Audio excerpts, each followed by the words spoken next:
रोहन को देर रात तक जागने की आदत थी। उस रात कमरा शांत था और खिड़की से आती हल्की चांदनी उसके फोन की स्क्रीन पर पड़ रही थी। रात के ठीक 2:14 पर एक अज्ञात नंबर से व्हाट्सएप पर एक संदेश आया।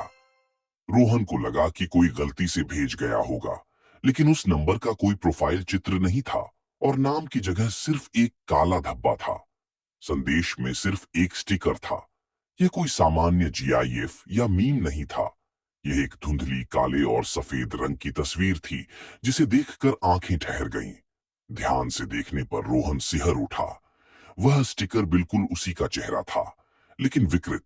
आंखें सूजी हुई थीं और ऐसा लग रहा था जैसे वह खून के आंसू रो रहा हो। स्टिकर के नीचे एक टेक्स्ट था, क्या तुम मुझे पहचानते हो? डर के मारे रोहन के हाथ कांपने लगे। उसने तुरंत उस नंबर को ब्लॉक कर दिया और संदेश को डिलीट करने की कोशिश की, लेकिन जैसे ही वह डिलीट बटन दबाता, स्टिकर वापस चैट में आ जाता। रोहन ने हार मानकर अपना फोन स्विच ऑफ किया और सोने की कोशिश की।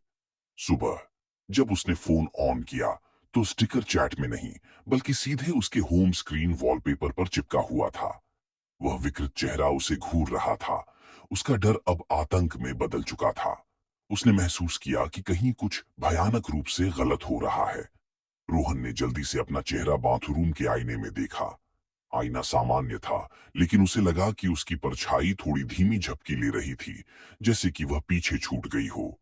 उसने आतंक में फोन को जमीन पर पटक कर तोड़ डाच दिया।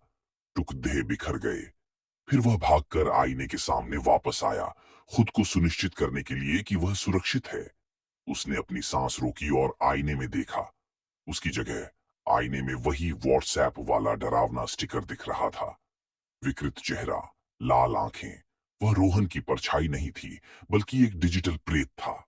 और फिर धीरे धीरे उस स्टिकर वाले चेहरे पर एक भयानक ठंडी मुस्कान फैल गई। रोहन ने चीखने की कोशिश की, लेकिन आवाज गले में अटक गई। जिस पल आईने में वह मुस्कान उभरी, रोहन की आंखें खाली हो गईं।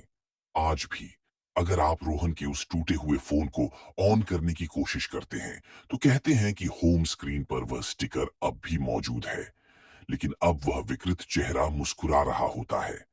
और रोहन, वह अब भी है, लेकिन केवल एक खाली परछाई रहित शरीर की तरह, क्योंकि उसका असली चेहरा अब उस स्टिकर में कैद है और वह स्टिकर अब आजाद है।